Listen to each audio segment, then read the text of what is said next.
Single mom stories. When you hear about another single mom that is successful and made it and is like doing all the things, it's going to inspire you to do all the things too. Because a lot of us, I don't know about you, but we feel like we're so limited in our single mom life. But that is a lie. And I'm going to prove to you that that's a lie today. We are going to prove it to you with our guest, Rochelle K. She's an entrepreneur, a life coach, single mom, like 13 years in, and she is going to inspire you. Hey, I'm your host, Amanda Carroll, with my amazing co-host, Sarah Lowater. What's going on today, ladies? How's it Good going? morning. Good morning, Rochelle. How are you today? I am so good. Thank you so much for having me on the show. Yes, and thank you for coming on. We interviewing single moms is such a privilege because, I've been a single mom for 11 years. You're going on, you're 13. Amanda's right there at about 12 years, and 12. Yeah. and we know that, this is a journey that doesn't always start off or usually even start off like smooth sailing, right? But it hits us all at once and we're left to kind of figure out, okay, how are we going to do this? And then it's just this like evolution of learning and I met you. I actually met Rochelle. I met her at a retreat in Mexico a couple of years ago, and just working on my own personal development, my own emotional healing, and trying to become the best version of myself. Like lo and behold, I met this amazing woman at this retreat, and we started talking, and she was able to share with me at that point her single mom journey, and Rochelle, like you just blew me away, and I left there with one of the most profound parts of this just incredible retreat, um, being having met you, having got to hear your story and share in that inspiration that it provides. And so, thank you so much for being on the podcast today. And yeah, I would love to just have you introduce yourself and just tell us a little bit about you when you became a single mom, and a little bit about what that looked like. Yeah, for sure. Thank you so much. I have to say, I really felt the same love and inspiration when I met you as well. Your story is equally as incredible. Um, so it's awesome to, you know, connect with other powerful women who've experienced crazy struggles, and come out the other side. And when you mentioned, being on your healing journey, like the healing journey it's a continuation always, right? Like we're always moving through different things and there's always different challenges that come up in life, things that you would never plan for that happen and learning how to navigate those things. Sometimes we just have to surrender.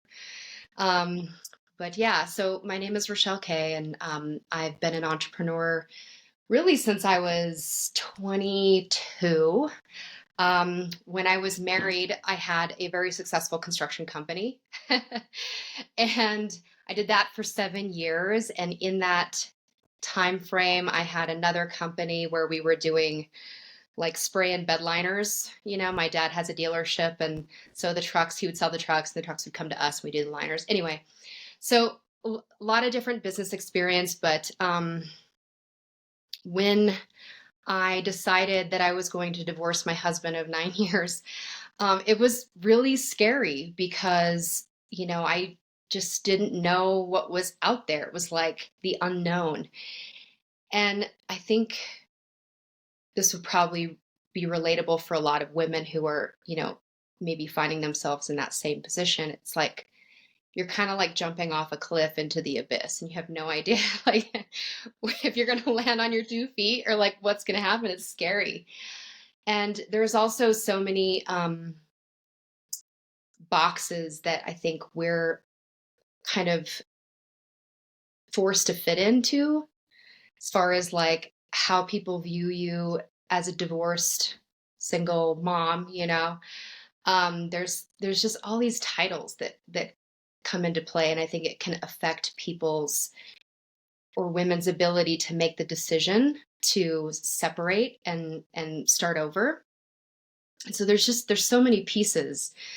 that can inhibit our ability to feel like we can move forward and do it in a way that's beautiful and successful. And, there's all the growth and the amazingness that's waiting for you on the other side. It's just kind of moving past all of these social constructs that exist that want to keep us small and keep us in this box. So I don't know if any of you relate to that. Yeah, absolutely. And so, I mean, I know I personally do. It was not just the fear of how the heck am I going to do this on my own, but also the stigma of like, oh, she's the single mom. She's the single Mhm. Mhm. mom. I mean, even to this day, I'm 11 years into single motherhood, and my daughter just started high school, and as I'm going to the high school, it's like I'm finding myself having to have these conversations with the sports coaches and the teachers, like, you guys can't make last minute decisions like this, or I can't get her to and from because it's just me. And still having to communicate that in a suburb where single moms is like a very rare thing. Like, we live in Amanda and I both live in this Northern California suburbs where there are no single moms. We're the two single moms at the high school. Like, that's I us. don't know about that though. I don't know. I think I think we all think that there's no other single moms than us, or we all think that nobody else understands what we're going through. But I don't know. I feel like, I don't know, maybe it's like God just sends them to me. I'm like, oh, there's another, oh, they're like, we met, Yeah, like yep, yep, we end up finding each other and we do. supporting each other wherever we are. Rochelle, I'm curious when you talk about, okay, you made the decision to reboot your life. And we Mhm. talk about a lot of the things we talk about here is like getting over fear. That's why we call ourselves brave single moms, Mhm. because fear always exists, Yes. but we have to move forward anyway. It's not that we don't have fear, it's just that we try to ignore it.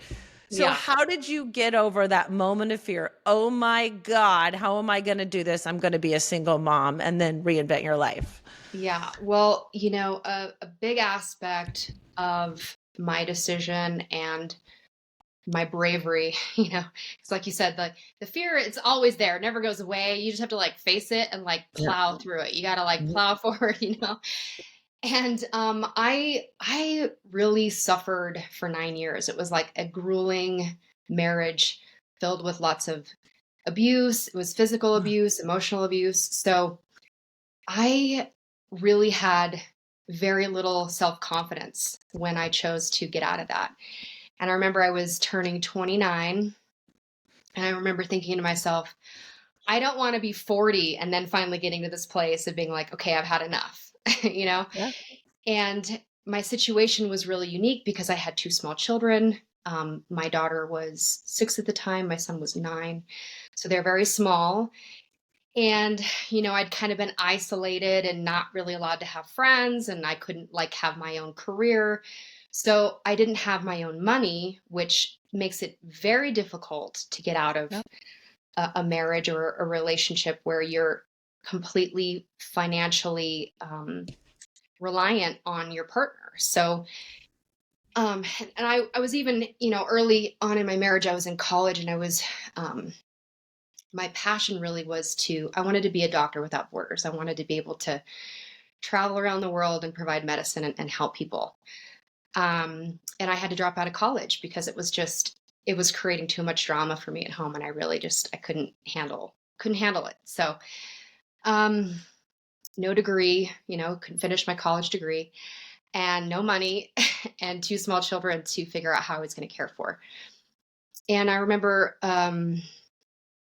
calling one of my best friends and just, crying over the phone. And I was like, I have to start a business. Like, it's the only way I'm going to be able to get out of this mess and provide for my family. And she was like, Rochelle, I'm starting this business in this coaching, healing area, and I would love for you to join me and to do this. And I was like, you know what? I'm a full fuck yes, because I was like, whatever I got to do, I'm going to do it. Like, I'm just going to jump off the cliff and do it because Yeah, why not? Yeah. it's like now or never, I don't want to be older and then finally trying to do this, and it's going to be even harder. So I started kind of secretly on the side. And then it all kind of blew up in my face. And I had to pack you'd call it a bug out bag that's got like, your essentials, and you get out of there. And so I had made a friend. I had just moved back to Hawaii and I was there for about a year, and I had made some friends just within like a couple of months before this happened. And they were the only people that I felt like I could actually call to like help support me in this situation. And my girlfriend, she was like generous and kind enough to open up her home to me and my kids. We were basically homeless, like I had a car, and it was just so crazy because my car, I had just shipped it to Hawaii and it was like $500 to register, but I didn't even have $500. And so I was driving this car around illegally for like the first 2 years of my like single life, just working little odds and ends jobs, trying to like make ends meet while I was starting my coaching business. There was like, a lot of things that I had to just kind of like do that I wouldn't normally do if I had money, but I had to just do it, like drive a car around illegally. And when the cop would pull me over, he'd be like, "Oh, why do you have Utah plates on?" And I'm like, "Well, I just shipped it here." And I would like I somehow got by like that for 2 years until I had enough money just to buy a new car. Cause the fines for not registering your car, like there's a fine every single month, and then it just all tallies up, and at some point you're just like, this isn't even worth it. So Yeah. so yeah, I lived with my friend for about a month, and in that time span I was like looking online trying to see like what was affordable. Everything was a studio, and everything was like $1,500 to $3,000 a month. I didn't have that money. I did not have that money. And there was, through word of mouth, a girlfriend let me know that there was a lady who came into her restaurant saying that, she had a room available for rent. It was in this tiny apartment. When I say tiny, I mean, it was like maybe 500 square feet. It was tiny. And it was $850 a month. And that was even a stretch for me. But I had started cleaning vacation rentals around the local area. And so I was making like cash that day. And it was nice because I could actually take my kids to work with me, because I couldn't afford a babysitter either. And so I was doing that to make ends meet at that time. And what was crazy is like my car, like the moment I would have enough money to go register my car would break down, like something would break, and then all that money would have to go towards fixing it. It was like this wild ride. And my friend was like, "Rochelle, you need to sell that car." It was a BMW X5. She's like, "You need to sell that car." And I was like, no, this is a symbol of the success that I'm going to create for myself. I'm like, I'm not going to drive a North Shore beater. I'm just not doing it. Like, if it means that I have to, every paycheck I get, I got to throw into this stupid car, fine. But that was my mentality at that point. And, we'd moved into this little 500 square foot apartment, and I had like bought a queen size bed off Craigslist for like $200. And my kids and I shared this bed for about 6 months while I lived in this apartment. And, there was many nights where I was like crying because it was just so overwhelming, like trying to start my business and like hustle my butt off for 7 days a week, cleaning and getting the kids to school and like all the things, right? It's just like getting used to the fact that I'm like completely alone, even though the person I was married to was not fun to be around. Like, once you're like separated and you're alone, it's like you feel so alone. Okay. So it's like working through so many different emotional aspects of being single, figuring out how you're going to like pay rent, how you're going to pay for electricity when you haven't had to do any of that like on your own for almost 10 years. So it was really overwhelming. And my, having a solid soundboard of like people who really love me and care about me and like want to see me succeed, I think was instrumental in my ability to stay the course. Like anytime I would feel like I'm going to quit, like I would talk to my dad, or I would talk to my best friend who invited me to join her in the business. And just having that, like, sound um, Just that feedback support system, right? was One of huge. the things that I find really incredible and have always found really incredible about your journey, especially as you, and it's coming up again as you go through it, is we know how much of our time, effort, and energy, as the three of us all being entrepreneurs, it takes to create something, to create a business, right? And you had done this before, you had created this business before, but knowing, okay, I've made the decision that I'm going to build this business, this coaching business, my dream, to build this. But at the same time, I have to make ends meet. And a lot of times, what I hear a lot, and was even tempting for myself as I was embarking on this, my own single motherhood journey, was like, well, that's not an option because I have to make ends meet. So that just kind of gets thrown onto this back burner of maybe one day in a dream.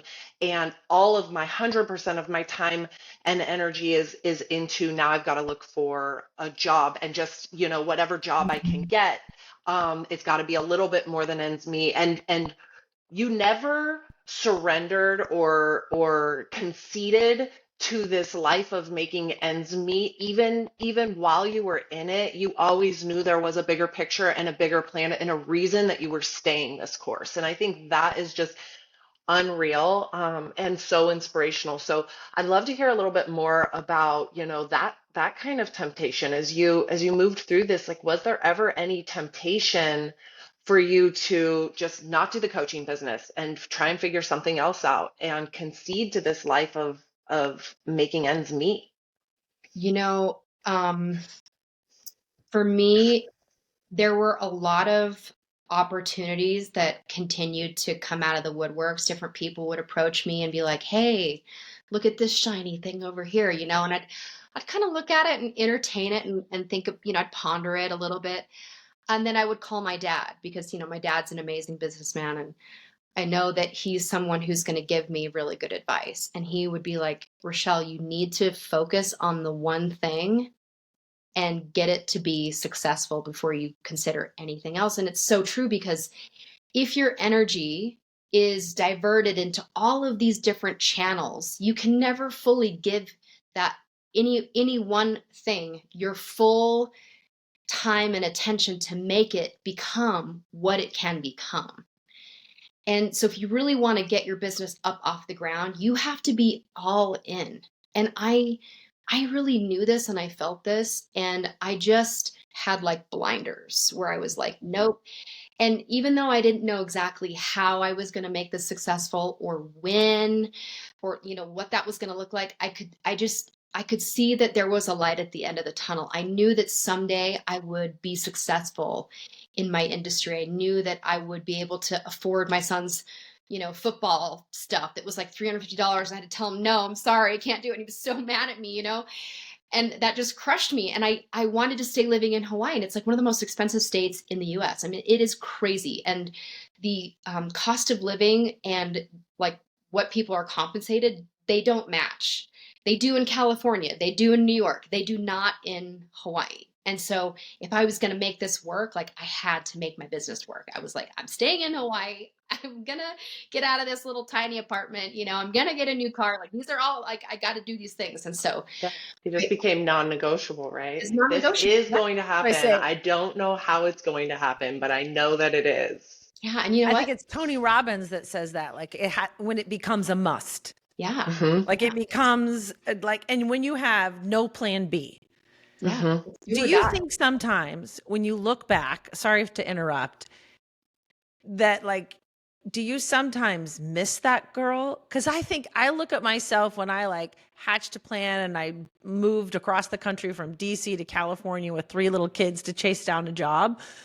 Sometimes I miss that girl's guts. Yeah. That And ambition. yeah, and it Yeah, was like the because it was a bravery. must, because I had no other plan B. Gosh, I say it all the time. I say, if I could operate the way I operate when my back's against a wall, I think, I mean, I just don't even know what I could create, because when there is no plan B, when it's like fly or fall, Yeah. Mhm. you fly. You Yeah, So is fly. that a gift? when we're in a place of like comfort, Yeah. all of our needs are met. We're not worrying about how we're going to pay our mortgage or whatever. Yeah, it's like that. I think that level of intensity to Mhm.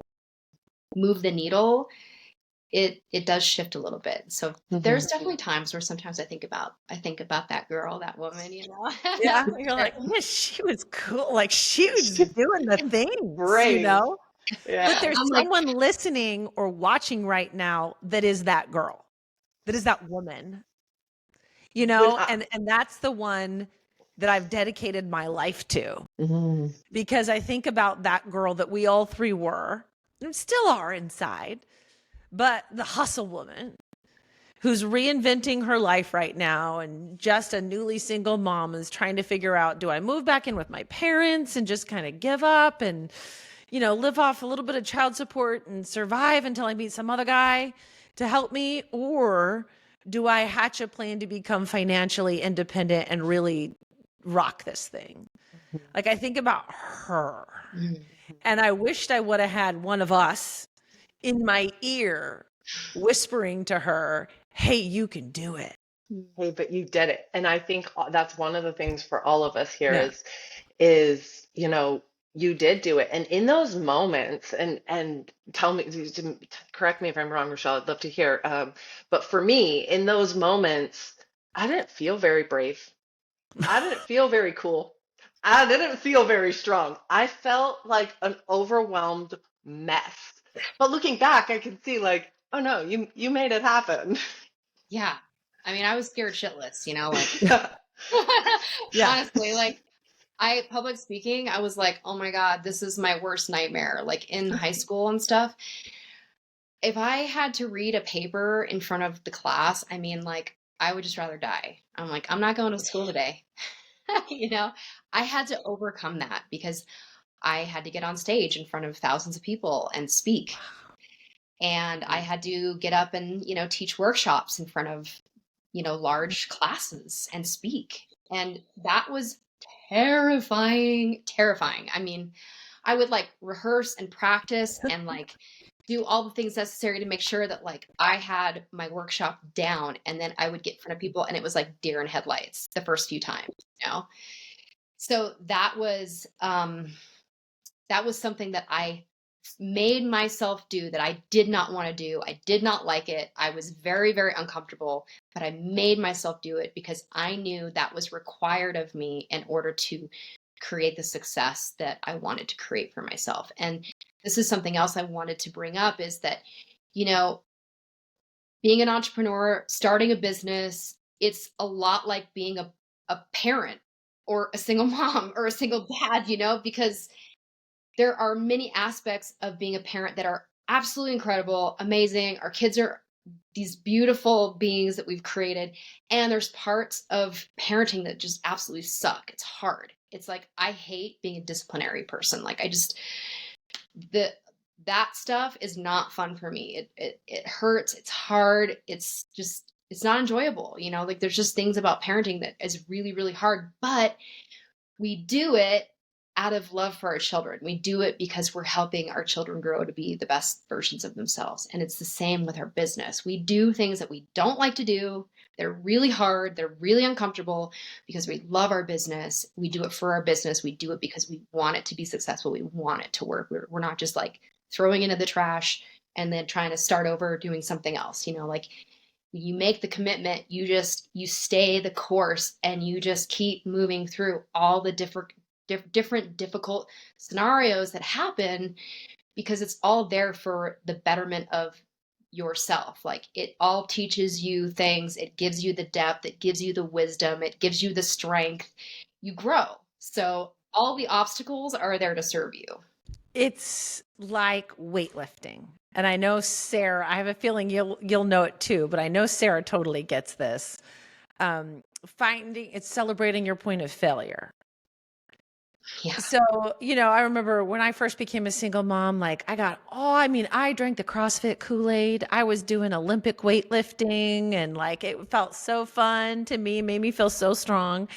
But one of the things I loved when I learned about finding your point of failure in weightlifting, I think I was so scared to make any decisions independently as a single mom, with three little kids. I was so scared of everything. Like, should I rent this house? Should I do that? And then I realized that failure is not a tattoo, it's just a bruise that's going to heal Mhm. because of weightlifting. Because, you put a bunch of weight on the bar and you keep adding in Olympic weightlifting until you fail at a rep. And then the gym celebrates when you find your point of failure because you worked as hard as you possibly could. And then you discovered what you needed to work on to get better. So, Yeah. how do I think fast forward a little bit in your story, I'm curious, you weren't afraid of failing because I don't really even like the word. It's not failing. I think really the only failure is not trying anything and giving up, right?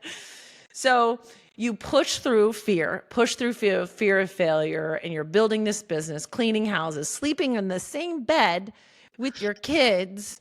When was the point where you were like, okay, now I got to the next level? Tell us the success side of this story. Yeah, it took me about a year to create enough income to move out of the little apartment. And it was really crazy how it all happened. It was like very serendipitous. My landlord was an absolute nutcase.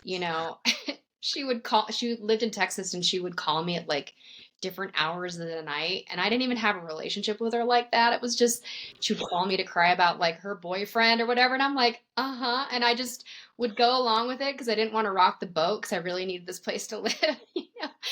And I started getting notes on my door from the bank that, she had her mortgage through. I guess she wasn't paying her mortgage anymore. And so then the bank was going to, take it over. So then I wasn't going to have a place to live.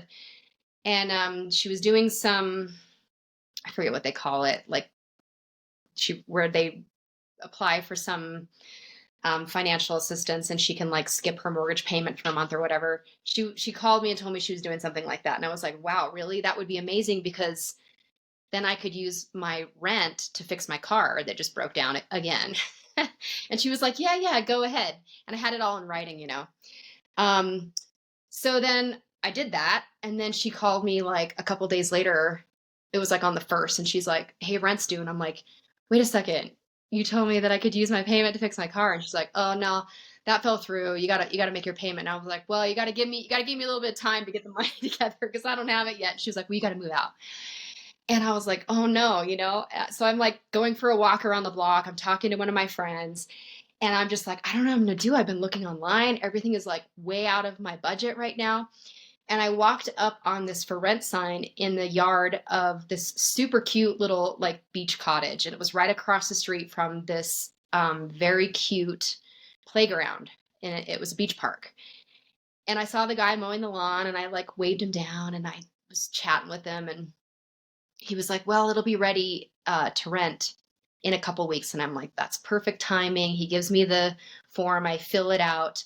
I ask one of my girlfriends if she'll be my reference because obviously I couldn't give my landlord as a reference, So she was like, yeah, for sure. And I fill it out and I bring it back over to them. And this guy's wife shows up and we just start chatting. I'm there for like 2 hours talking to them and letting them know that like, I'm a single mom and I just started a business and I'm also cleaning vacation rentals and, I love the neighborhood and I'm really looking for a safe place for my kids and I to live. And I find out that their daughter, who's a pro surfer, was really good friends with my friend who's also a pro surfer that let me live with her for that month. So it was like this cool connection. And anyway, I was like, well, cool, keep me posted. And I wound up like following up with them 2 weeks later. And the guy, her husband, was like, oh, we've had a lot of people come by. We haven't made our decision yet, but we'll let you know. And I was like, oh no, I don't know if I'm going to get this place, And he winds up calling me like, I want to say it was like 2 weeks later. And he's like, we just want you to know that we've interviewed a lot of people, but we feel like you're the best fit. And I was like, oh my gosh. And the rent was $1,500 a month with a $1,500 deposit. Okay. And I'm like, I don't know how I'm going to come up with this money, but I'm going to figure it out. And I wound up making this bigger scale of money that month in my company, in my business. And I was in this parking lot in my car, my BMW X5.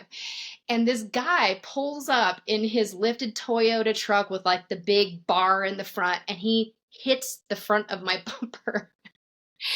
And I guess he'd been drinking or something, but I'm like taking pictures right away. And he's like, my insurance will pay for it. And I'm like, yep, let's get that. And he takes off.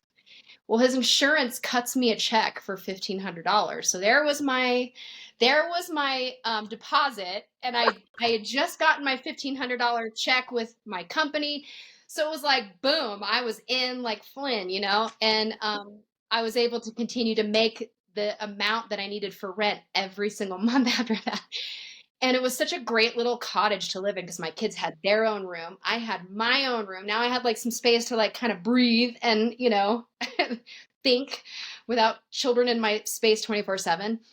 And, the park across the street, it was just like this amazing, amazing time for me. And once I achieved that, it's kind of like unlocking these like new, paradigms of reality, like, okay, I'm in the next level of the video game, like, and it really fueled my fire to continue on in building my business. And I wound up replacing my income from all the cleaning that I was doing, and I was able to stop doing that because this was almost about 2 years in. I had had enough. I'm like, I'm so done cleaning up after people. Like, this is not my passion. I don't want to do this anymore. So I was able to then focus full time on my business. And that's where I went from, making a couple $1,000s a month to 6 figures a month. And it was just incredible. And, onward and upward ever since. So I wound up moving from that super amazing, so cute little beach cottage to a beach house that I actually used to clean.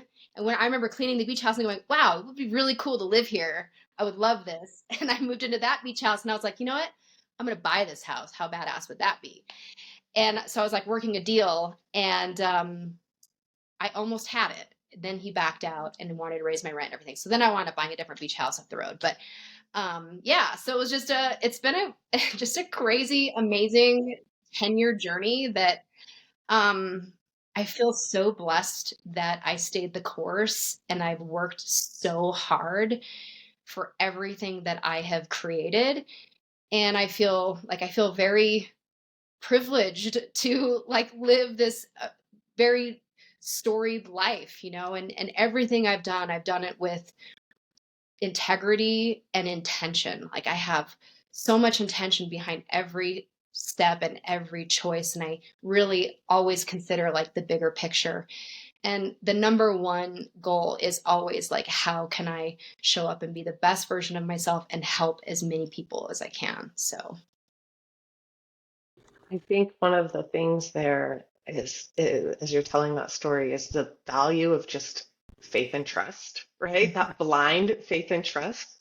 yeah. You signed, you signed up for this apartment. You said yes, no idea where this money was going to come from, and also no idea how you were going to pay rent every month, but you knew you were going to. And so, just like the level before you leveled up, you said, I don't know how I'm gonna make this happen, but I am.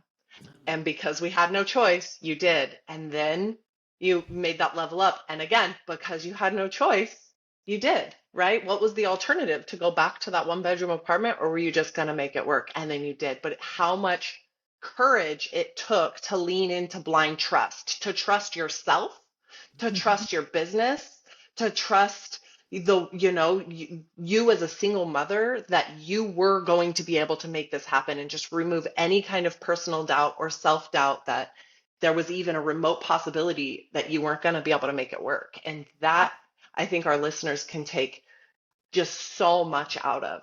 Yeah, Now, definitely. I know what you do because I know you.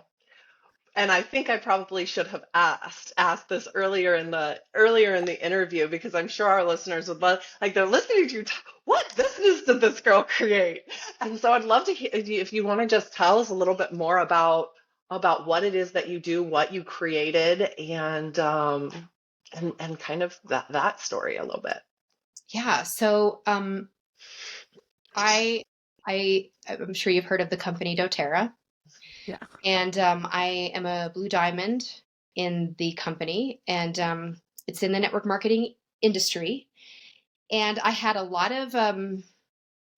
of preconceived ideas around the industry when I got started that I've learned so much, and I've gained so much love and respect and trust for the industry, and especially for our company. It's just been so amazing and such a blessing.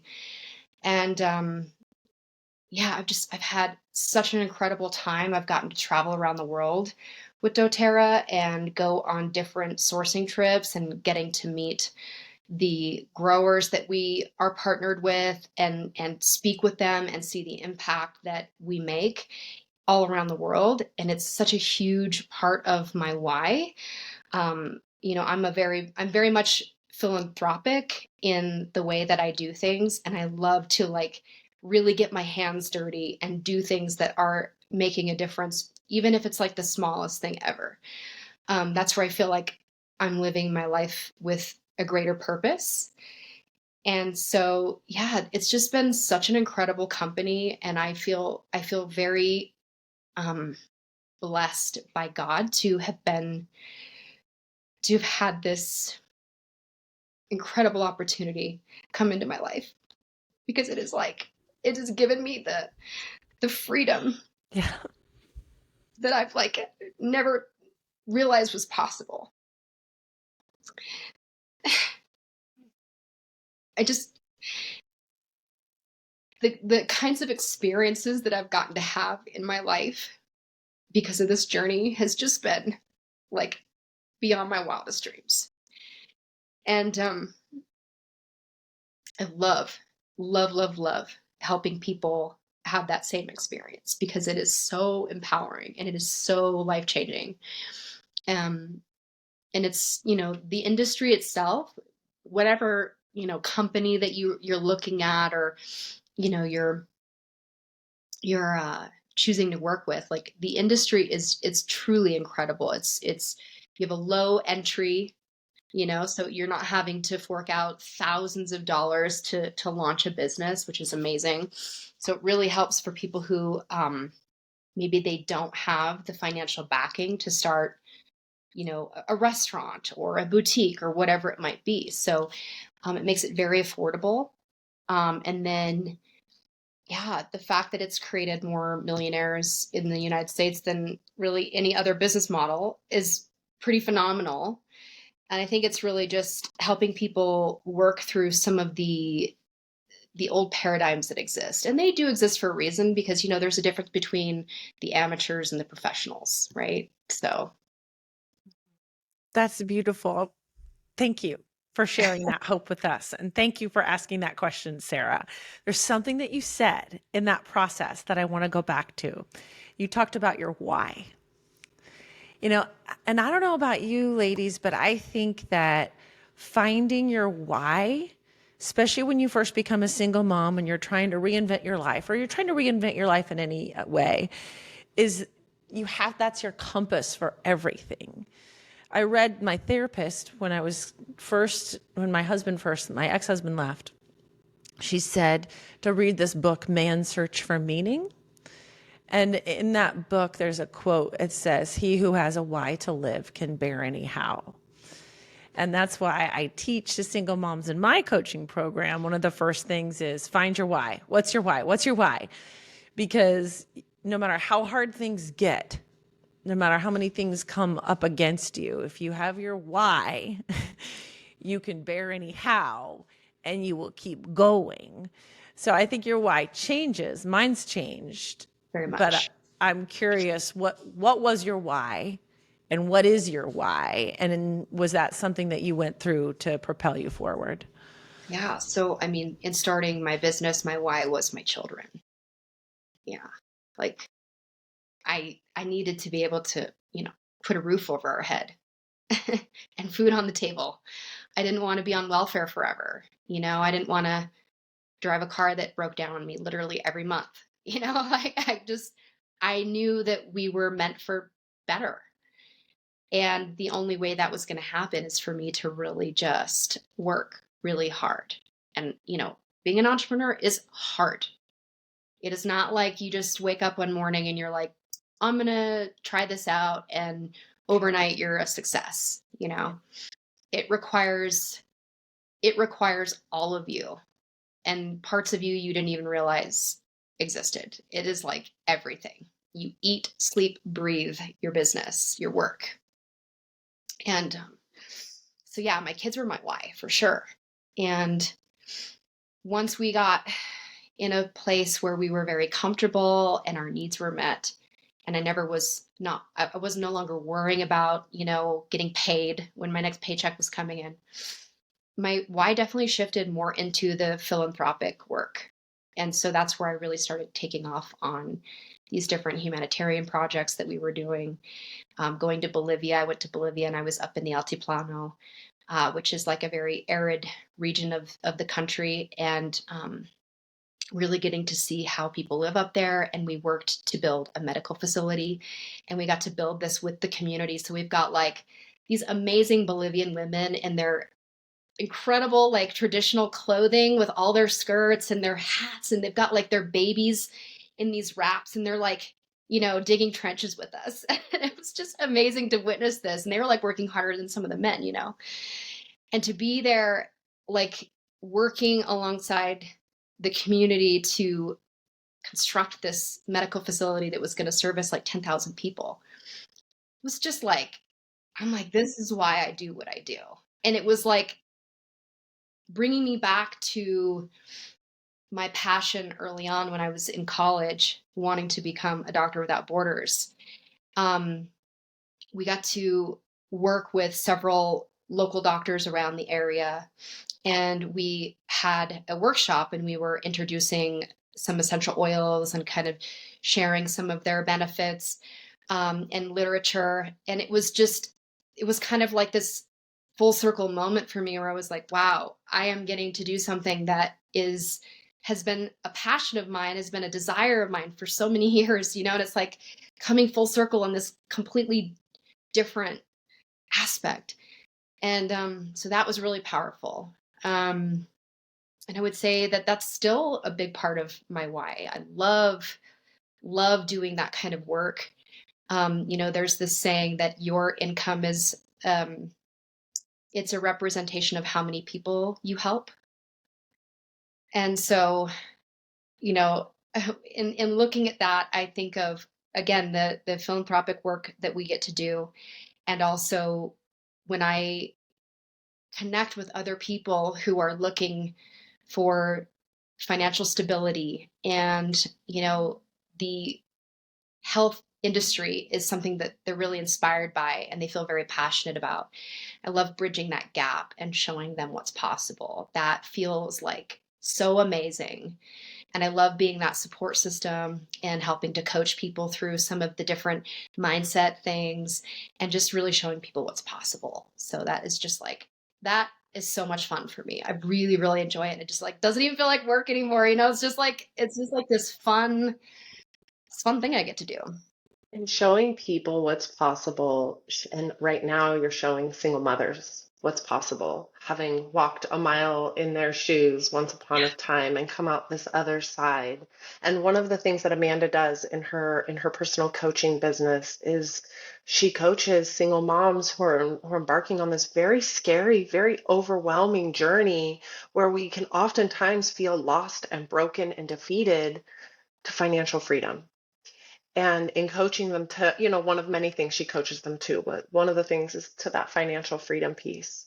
And so I wonder if you could give a piece of advice to the single mothers who are out there embarking on this journey, feeling the way that you did when you first started, but have this dream and this vision of becoming financially free and, finding the same light at the end of the tunnel that you did, what piece of advice could you give them? Well, it's multifaceted. You know, being open-minded is important. And I think once your compass, right? Like Amanda, you were saying, like we have this inner compass. I think once your compass like locks in on whatever thing that is, then you just gotta go for it. Like you gotta commit to it. You cannot let your mind start going, well, where am I gonna get this? And who's gonna, you just gotta do it. Because once you start doing it, it's like the doors just start opening and you really have to trust the process. You have to trust the journey and the timing. Timing is like this magic key to everything working in your benefit. Like you have to trust in the timing. It's like, we can all desire to have like the perfect relationship. When's Prince Charming going to come through the door? We all like want that like yesterday, but you can't force it. Like there's like so many things that have to fall into place first that you can't really see just yet. You trust that timing and you just like surrender to it. And it's like, boom, it just happens when it's supposed to happen. It's the same thing with like, when you just commit to that journey, whatever business you want to start or whatever direction, career opportunity that opens and presents itself to you, just trusting that all those little pieces fall into place just as they're supposed to. It's just like, some guy hitting my car and me getting the paycheck literally just in time that week for me to get my new place. It's like it's just, and I had so many things like that happen over and over and over, and I'm just like, wow, this is crazy. I got to write a book. But yeah, just trust it, go for it, make the choice, and then just be all in. Make sure you have a solid community around you, even if it's two people. I didn't have any family living in Hawaii. I still don't have any family living in Hawaii that I could be like, hey, can you watch my kid while I go to work? Or I didn't have any of that. I couldn't afford a babysitter. Like, it's just me doing all the things. So I'm like, if I can do it on welfare, like, trust me, you can do it too. That advice Awesome. is, even as you give that advice right now, it hits home for me. And I feel like I have found this light at the end of the tunnel. I feel like, like you said in the beginning of this call, the healing never stops and the growth never stops. And so, we're always walking through a tunnel waiting for the light at the end of it. And that the tunnel changes over time. And so, thank you for that advice. Even as somebody who has, created a successful business and has been a single mom for 11 years, that advice still very much resonated with me. I love it. Thank you so much. I mean, I was like, mic drop. Okay, we're good here. Like, Such a beautiful thank, story. thank you. If anyone wants to reach out and get connected with you, Rochelle, is there a way we can send them to you? Yeah, I mean, I'm most Yeah. active on Instagram. Okay. So it's RACHELLE_KAY_.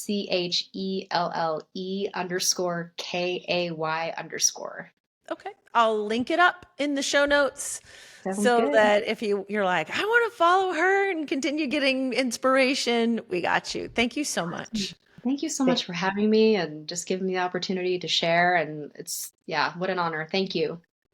Can't wait.